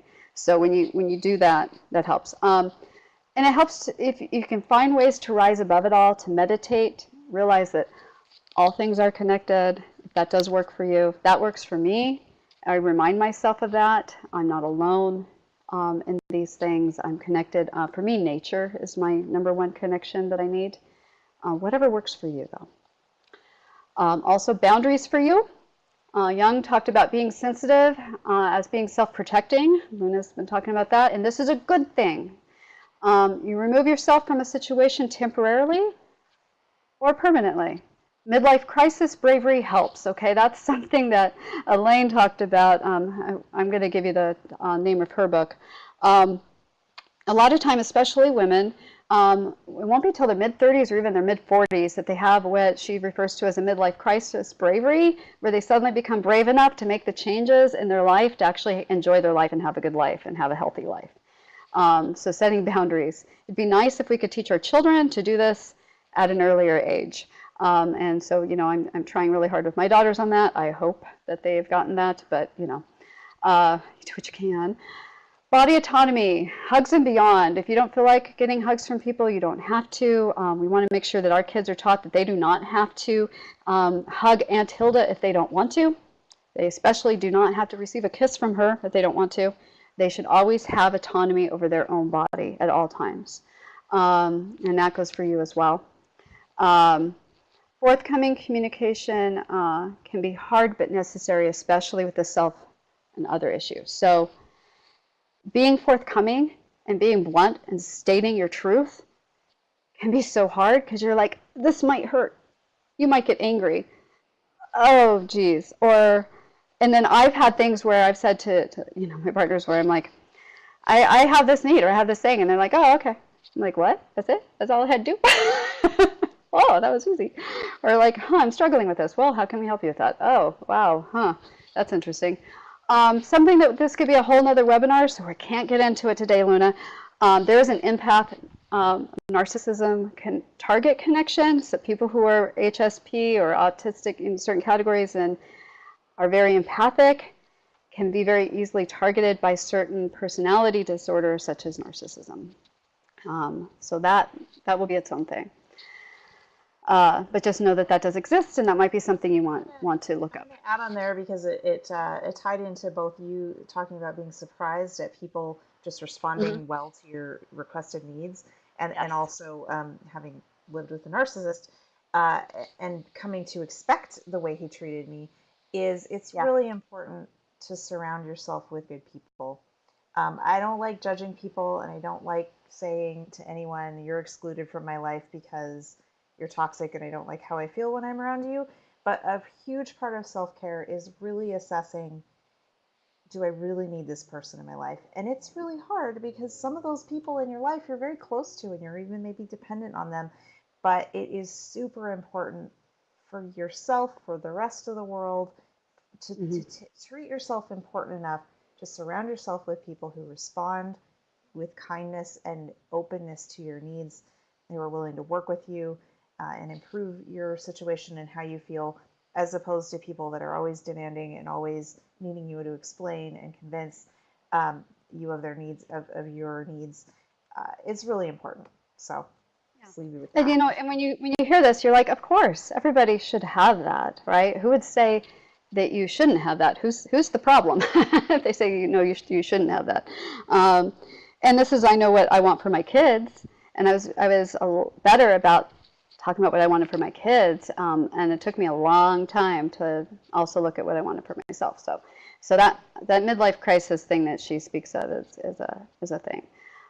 Self-care for you is not just you could take your own pulse before you help others. We often hear that phrase, but it's not just taking your own pulse or putting on your own air mask, which you need to do.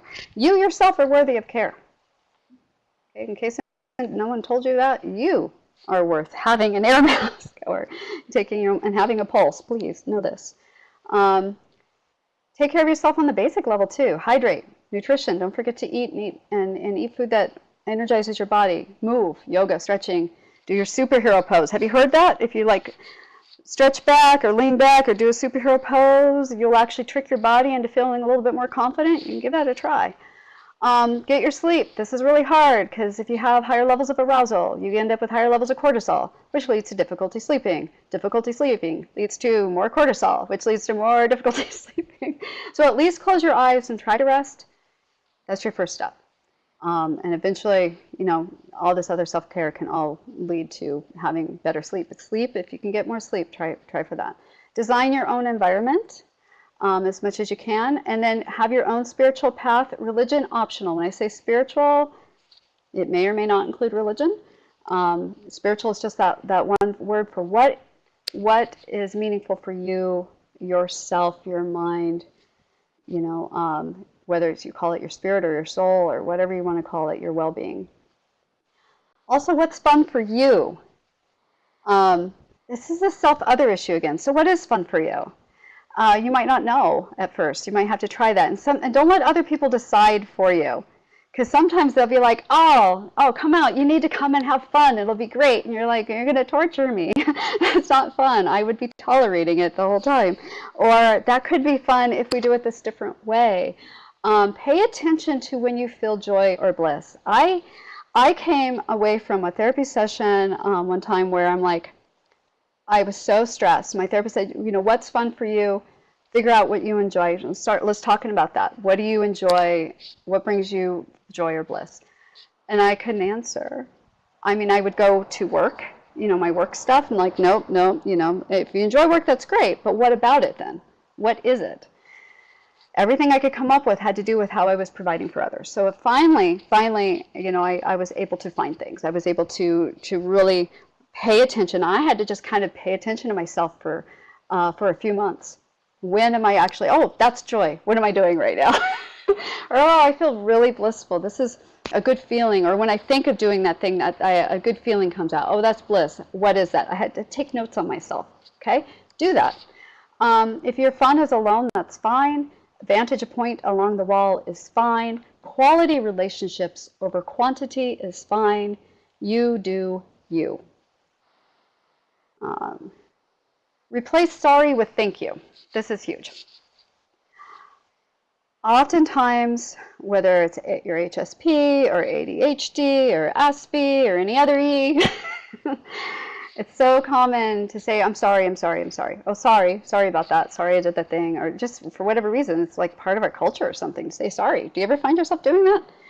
And when you do that, you shift the dialogue to where all of a sudden that person's like, oh, and then like Linda was talking about, like we were talking about this yesterday, how then suddenly they have to respond a certain way. Instead, replace it with thank you. Thank you for your patience. Thank you for providing a safe space for people who need it. Thank you for being considerate. Thank you for being kind, understanding, sensitive to others' needs. I'm grateful you were able to reschedule to meet in this location or some other accommodation, okay? I'm grateful to you for that. Thank you. So that's a thing to consider, is replacing the sorries with thank yous. And a lot of times we, about what Tamra and I talked about yesterday a little bit. Yeah, because you put it so much better. My decision of deciding to stop saying sorry. Now, by the way, if you've actually done something bad and you need to apologize to someone for something real, then by all means, apologize. But I'm talking about the day-to-day things. Sorry I bumped into you. Sorry for existing kind of stuff. I've thought really hard about the emotional dynamic that creates.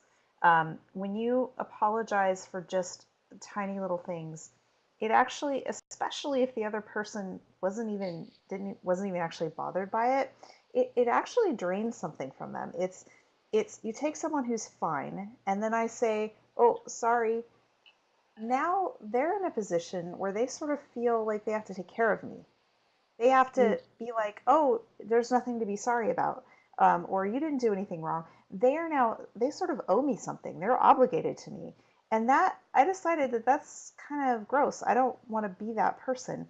When you say thank you and you're confident when you say thank you, you're acknowledging the effort that that person might or any inconvenience you might have given that person, but you're Mm. also um, being positive with it. You're being confident. You're full of energy. And so you're actually giving them something as opposed Mm. to pulling.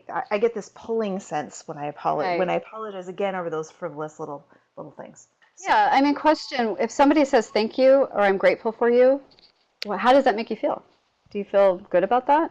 I mean, that is kind of a giving, like, oh, well, yeah, thanks. Thanks for saying thank you. So just to kind of put it in the context, yeah, we're not talking about a situation where you actually do need to apologize, right? Because you actually did some harm. But like, I'm the shortest person in my household. Nobody criticizes me for having to use a step stool, or they might tease me, but I'm not made to feel bad about it. And if something is up on a really high shelf, I can either go grab the step stool, or somebody taller than I am who might happen to be there at the moment might just grab it for me, and then I could say thank you, right? I'm not saying I'm so sorry for being short, because that's just who and what I am. So kind of put it in that context. We build bridges to what we need. We have ladders, we have helping hands along the way, and we can express gratitude for that. And then we ourselves give a lot to others as well. So it goes both ways.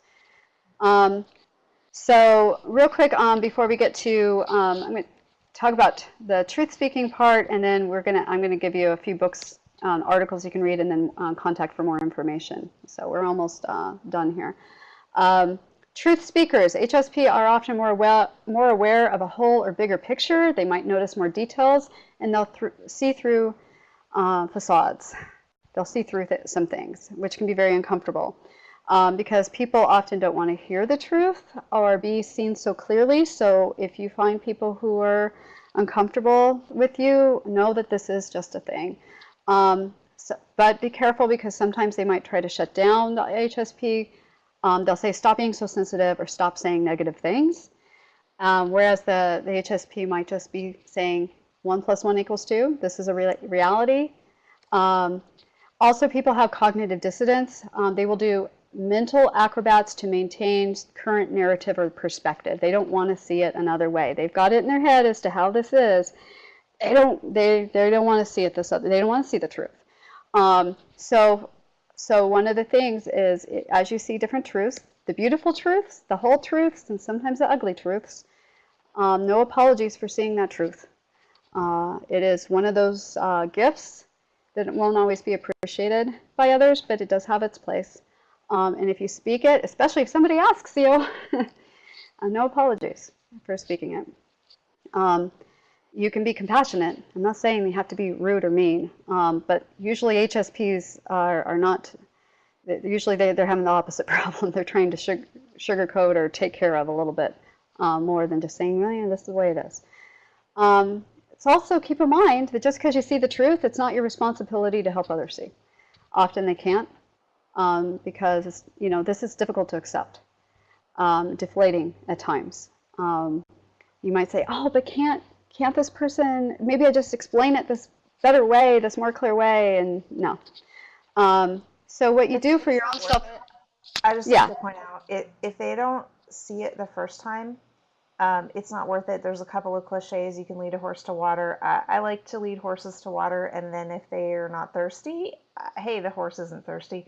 And then from the other perspective, there's a Buddhist saying that says, when the student is ready, the teacher will appear. And I apply that to myself, but it also, in terms of me, whether I'm ready or not, so I use it to not beat up on myself for not getting something a long time ago. I'm like, well, I was ready this time, so that's cool. But applying it to right. other people, maybe they're not ready, and it's not Mm-hmm. my job to make them ready. And when and if they're ready, they'll be ready. So all And I can do right, is put it out Cass, there. yeah, and Cass added to yours right there. The horse knows where the water is from when it's thirsty, and that's the truth. As it's not your responsibility. You can put it there. Sometimes you plant a seed, and that's all you get to do. Um, Sometimes that person's not ready, and the same goes for you. Sometimes you weren't ready, and that's a thing. Um, Seek out others who can see long-ranging connections, even if only for your own support. Try to have at least a couple other people in your life, so that way you have a sanity check. Continue to check your own self, because a lot of times HSPs are like, well, maybe it's just me. Well, maybe I saw something that maybe I need to look at. Well, continue to do that, because that's part of why you're able to see things. Sometimes you might get arrogant. You're like, oh, saw that coming. Oh, I saw that coming too. And then, it's really easy to get arrogant about that because you see all these things, see them come. Okay, fine. Well, don't stumble on that to the point where you're assuming you're always going to see the thing, because you might not. But you often will see these things. But also avoid falling victim to gaslighting. So while you're trying to not be arrogant and you're trying to check yourself, don't let somebody gaslight you. And that's something where Google is, again, your friend. I'm going to tell you right now, if you do not know what gaslighting is, you need to get into Google after this presentation and Google gaslighting, because that is something that happens a lot in our culture. And you must know what this means. Also, sometimes you just have to let go. You're like letting go of a situation, like when this is maybe they're not ready. Sometimes you're having to let go of a person out of your life, or whatever the situation. You just you tried, they can't see. It's not yours. It's not your responsibility. Letting go. Radical acceptance is another thing to maybe Google. What is radical acceptance? That's something that can help you a lot of times. So here's your question. Who are you? Do that. Awkward's fine, good even, because it kind of gives you permission to bumble through even when you're uncomfortable. Others can learn to accept that and even enjoy that. People who are gifted, I don't know how many of you are gifted or who have gifted students. I'm talking about people who are identified as such. People who are labeled gifted often place self-worth on achievements instead of just being who they are. So your achievements, congratulations on your achievements. They are important. They are a result of you having certain talents and perseverance and so on. So not trying to undermine that.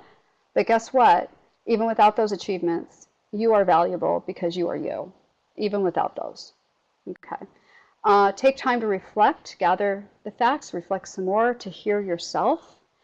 You don't have to do all of a thing. It's okay to delegate to others who might actually enjoy stuff that you don't. That's another thing is HSPs think, well, if I do this, I have to do all of this. No, it's okay to delegate that, especially on the care. You are not broken. And you are not behind. Being so eager to please, we're not easy to liberate. That's something Elaine Aron said that really hits a lot of people. You're not behind. All that was is part of who you are now. Your authentic self, doing what is meaningful for you now, is what you get to do. So everything that came before, it's really easy to think, oh, if only. Why did I spend so much time? Well, here you are now, and all of that contributes to that. Liberation obstacles, there will be others. If you express a need, they will redirect to their need. If you express a hurt, they will redirect to when you hurt them. People aren't used to you taking care of you, so that's something that you need to do in spite of maybe those responses. Your own self can get in the way. You have old habits and doubts, confusing self-care with being selfish. It's not selfish to have self-care. Might need to redesign life, make new connections, prune some old ones. Get support as needed. HSPs often benefit from having therapists who actually understand HSP and related traits, synesthesia, somatic, etc. It does not mean that you have to have trauma in your life. You might just need somebody to help you get to a stronger point, whether it's the counseling that Jessica does, or other type of therapy where you're just coming up with your strategies for life. Get that support because they will also be affirming and help you see things even when the rest of the world might be sending you other messages. Again, EMDR does not have to be trauma to benefit from EMDR, especially for things like misophonia. That tapping is the emotional freedom technique, okay, that I mentioned. So that's what that's called. Cognitive behavior therapy works for somebody. That's a lot of self-talk. Look that up. Also, finding your own tribe and your own people. Jessica, yeah, EMDR is fantastic. For me, that included Unitarian Universalist Church because they're comprised of people from this is eclectic group of people of all different religions or lack thereof, and they're just all come together on these 7 principles of kind of living good life here, and I enjoy being around them. Sci-fi fantasy conventions and festivals also work for me, but what works for you? So becoming who you are, explore, learn more about yourself, be kind to yourself, value yourself, including both your superpowers and their side effects. Design a line for yourself, modeling this for others, including kids. And I really love this quote. The privilege of a lifetime is to become who you truly are. I think that is probably one of my most favorite quotes of all time. So here's further reading. I'm going to leave this up, and please invite some more questions. I'm also going to give you some contact information for more information from me and Luna. But The Highly Sensitive Person by Elaine Aron is probably the #1 book for HSP out there. If you don't read anything else, please go get her book and read it. Local libraries will tend to carry it. Oxford Handbook of Synesthesia is huge. It's big. I love this thing. Where is my Oxford? Oh, hold on. I just moved. So everything's in boxes except for this. This is already out. See how big that is? It is a collection of research on synesthesia.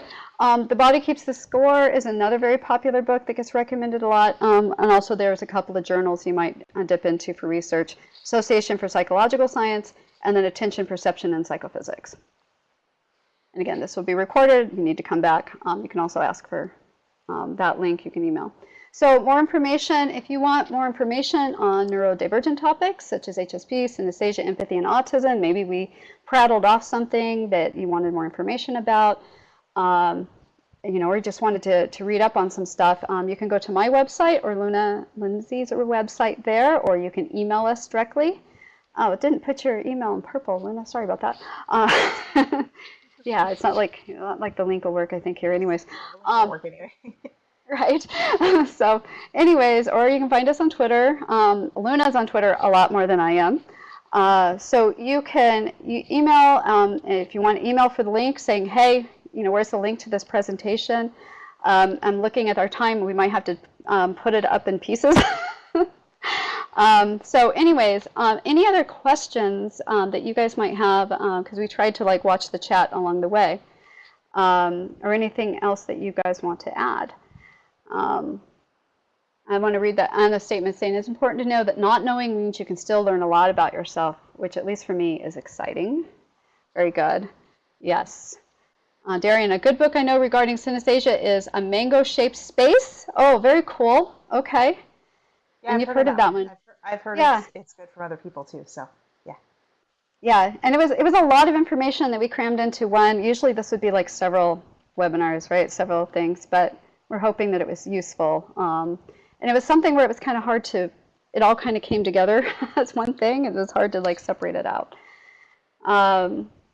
Yes, and I also, the Born on a Blue Day, I had a hard time reading that one because when he described his synesthesia, and he was talking about Wednesday being blue, I'm like, no. I struggled with the description. I should have just skipped all those pages and started for Wednesday. No.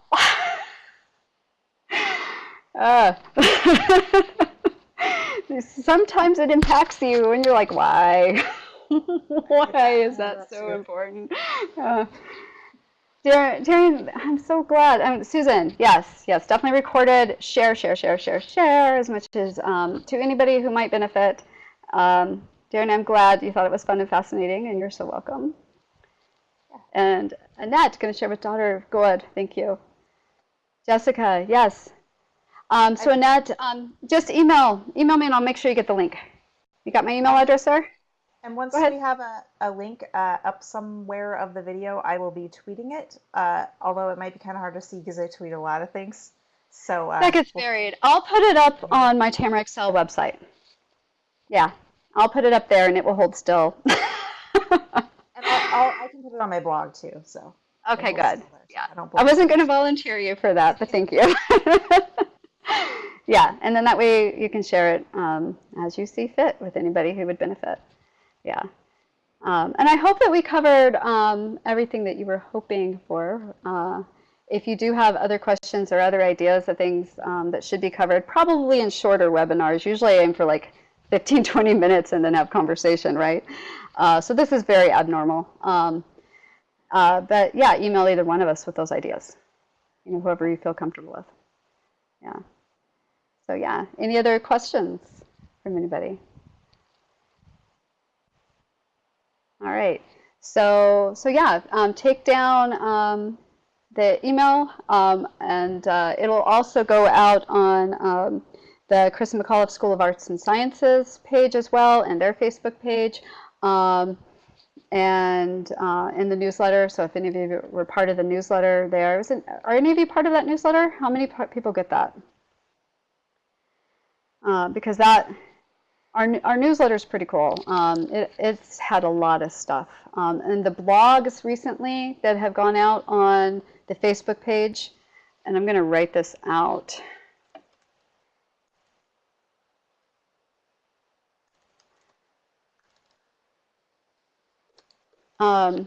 If you go to the Facebook page for the school, you will find, and you do a search for synesthesia or empathy or HSP, you're going to find a bunch of posts recently, a bunch of blog posts that are really fascinating. I think they started, at least by the beginning of July, and I'm going to, because this is the internet, 2017. I always have to think ahead. So July 2017 is where most of them, maybe some in June as well. So Anna, what if your people don't necessarily share the same mindset as you within the common specific denominators? It is interesting to think of, but I don't know if it will necessarily have to do with this. So can you explain a little bit more on that? And Mary, I'm so glad that you learned a lot. That was the goal. So if people don't share the same mindset.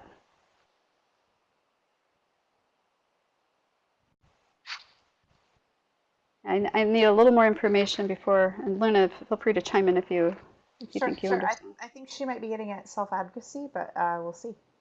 That's Yeah. what I would call it. Yeah. Yeah. Yeah, I mean, general speaking is like, they won't agree, won't relate? Yeah, go ahead. Yeah, Luna, you want to I take it first? understand your question is basically how do you deal with, you can learn all this stuff about yourself, but how do you deal with other people rejecting those things about you? Um, I am an advocate of self-advocacy. When I got my autism diagnosis about 3 or 4 years ago, the biggest gift I'd say that gave to me, aside from validation for all these things that I just thought I was weird or wrong or broken, it gave me explanations for that. And so the second biggest gift was the ability to self-advocate. I now had a language with which I could explain these strange behaviors that people didn't like.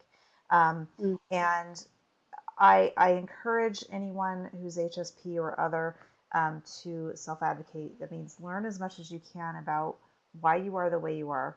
Decide what things about yourself that you cannot or will not change to conform to other people's desires. And then own it. You know what you need. You can express that in hopefully polite and gentle ways, but you can express that. You have every right to expect other people to reasonably accommodate you. And if they refuse to, if they need convincing, if they won't just take your word for it that you need something, you need a quieter room or whatever reasonable accommodations you're asking for, you might want to ask whether those people really need to be in your life, whether you really need to spend as much time with those people as you are.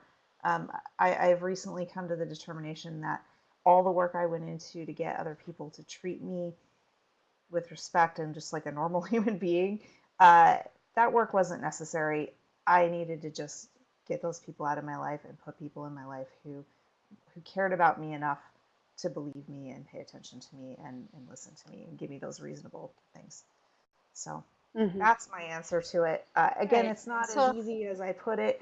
It's really difficult to say, to exclude someone, or you might have legitimate practical reasons why you can't get that person into your life, but that is something I strongly encourage you to look at. Right. Yeah, because it is easier said than done. Also, but I'll start with this. I mean, they don't have to agree. If you have a need, you have a need. If you see a thing, you see a thing. If you sense a thing, you sense a thing. it does not require other people's agreement for you to feel the way you do. There's no such thing as a incorrect emotion. If you feel it, it's real. You might say, well, it might have been prompted by incorrect information or something, sure. Or if that emotion is lashing out, through emotion, somebody then lashes out and hurts somebody else, that's not good. But the emotion by itself is not incorrect. If you feel this, you feel this. And instead of trying to say, well, I shouldn't feel this way, instead think, why? Why are you feeling this way? What's going on? What's creating that emotion? A lot of times we talk about jealousy, right? As its own thing. And jealousy is a symptom of other things, not having your needs met, being afraid, a fear of loss, or being replaced, or all sorts of these other things, fear of abandonment. And jealousy itself really in a way doesn't exist by itself, you see. So senses, they are just like sounds and vision. It becomes really clear when you start looking into synesthesia research that they treat emotions just like another sense. And that's important. If you saw an incoming object and you're going to flinch and you're going to duck away from it, same thing with emotions. That is your body saying something isn't right here or something is right here, and it's information. It's useful information. Yeah, it's a message. Emotions are messages, and sometimes you'll feel emotions physically even, and they impact you physically in your health for good or bad depending. And you won't always get others to support you. It would be nice if you did. There are those who will in the world, and it might take a while to find those people if you happen to have a life that's more devoid of that. Luna and I can both speak to coming from each of our very unique backgrounds where we found ourselves in those situations. And so as a result can totally empathize with how hard it is. And then you're like, why am I here? How did I get here? Or like me also, I was born into a situation. But, and how hard it is to work through all the stuff that you have to go through to separate. You don't just say, oh, this isn't working for me and I'm gone. There's a lot more to it than that. So empathizing, but man, did it feel good to hear other people say, these are options. And by the way, it's okay to feel these things. And so that's what we're trying to offer, is some affirmation, some realization of what's going on, some resources of where you can do some more research so that you can feel supported and come to understand yourself a lot better. And people who are HSP tend to fall into these situations. Even if they manage to get out, they might fall right back in. And so that's why it's important to become aware of these things. So it makes it way harder to support yourself by others. Yeah. So that is the thing. And it takes a while. Susan, yes, really difficult. Many jump to conclusions or think there's something I can fix, can work around a lot, especially when the situation was known ahead of time and I could prepare myself if needed. But so many don't listen or hear. Yeah, that's a thing. For some situations, you might never be able to fully prepare yourself for that situation. Or you can, but it's only going to work so well. You can only prepare so well.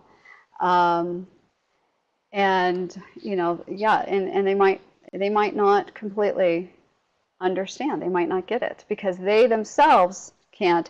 We talk about empathy, and a lot of people assuming that people who are shut down or people being nasty not having empathy, they're not understanding. Whereas really it's the neurotypicals who are lacking the empathy here. They're failing to stop and try to put themselves in this other neurodivergent shoes. Anna, I'm so glad that you were here, and I'm so glad you made it. Watch and of course, share. And then if you have other ideas and questions and stuff, send them to us. I'm so glad you were here. And there are workarounds. You do what you can. That's why you talk about needing support, like a therapist or somebody like that. It helps to have somebody who actually gets it, who you can talk to, or who can actually ask you questions and say, well, what about this? And make you go, oh, mind blown. I didn't think of it that way before. And help you come into your own sense of strength and understanding.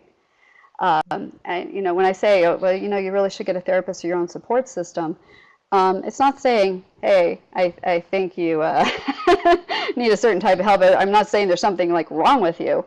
I'm saying you need support, and everybody does. Everybody needs that support. And some of us have a harder time being able to find that support unless we go to somebody like that. So never feel bad about it. In some parts of our country, actually maybe most of it, there's some stigma to finding a good therapist to get that help. And really, they're there to help, and they might just be there for a little while. I mean, Jessica, you probably learned a lot about that when you went to school for counseling, right? About how, first of all, counselors need to find their own counselors. Everybody needs to have that support. And how we really need to change the culture in this country, that everybody needs their mentors and their support person. And I'm just now realizing that my head has elephants dancing on it. And this framing. Okay. Anyway. Distraction. Anyways. Okay, so Jessica, you have a great therapist. Fantastic. And I started talking about it, having a therapist, and my therapist let me know. Because a lot of people made an assumption. They're like, oh, well, you're strong. You can handle it. Nothing, you walk through fire. I've had that. I've been told a lot. Well, you walk through fire. You walked into fire, straight into it. You must be really strong. And me, I'm like, I had no other choice. What were my other options? I was in the middle of fire. I wasn't walking into it. I was trying to walk through it and out of it. That was, what else was I going to do? Yeah, I guess I could have shut down even more. So maybe I'm strong in that I was able to push myself through it. Not because it wasn't hard and I wasn't confused and hurting. And so I want people to realize that even these people we see as being really strong, it's probably because they have a really good support system and they got the help that they needed. Yeah, Jessica. Most people you work with are open to your referrals. It's really good. Yeah, because that's, I think, so many people need that, especially the caretakers. Anybody who's taking care of others or in a line of work where you're trying to care for others, or if you're HSP, you're automatically trying to take care of everybody. Referrals to therapists, yeah, okay. Yeah. And I think in Washington State, it's a requirement that therapists have a certain number of their own therapy hours with a therapist. So it's, yeah. Interesting. I think that's a fantastic idea. Yeah. And they find that people get secondary PTSD by hearing, a lot of people in helping professionals, professions like firefighters and therapists and nurses, they get secondary PTSD from seeing other people's trauma. So it's a requirement for them. They have to get counseling. We talked about those sticky emotions, right? And so that's even more extreme if you're a therapist who's dealing with people with that. Yeah. I had people talk to me about, in the past, several times it's brought up about how maybe I should be helping with domestic violence shelters and stuff like that. And for a long time over the years, I said, I don't think I could do that. I didn't think I could handle it. The assumption is like, oh, well, you're doing well. Yes, I was raised in that type of environment and I rose above and I've helped a lot of other people, especially students, other kids that came from that. But I couldn't just go into that myself and do it that way. I'm doing better now because I've learned a lot of these techniques and I can look at a lot of things now and hold it together and not say, oh, that's not mine. I can help with that without actually consuming it and taking it in. But I am 45 years old and I've only just in recent years developed that ability. And I think I still have some work to do. So Jessica says in grad school. And then I think Lilith was, she was like saying she's going to go or something. So, okay.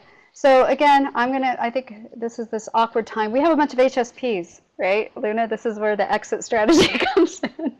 I'm so glad you guys are all here, that you came. And again, feel free to email, visit the blogs. Love to hear from you. And we'll let you know when the links are up. If you're on the newsletter, it'll go out, Facebook page, but then also just email us and we'll let you know, okay? All right. Thanks, Thank everyone. you. Thank Bye-bye. you. Thank you so much.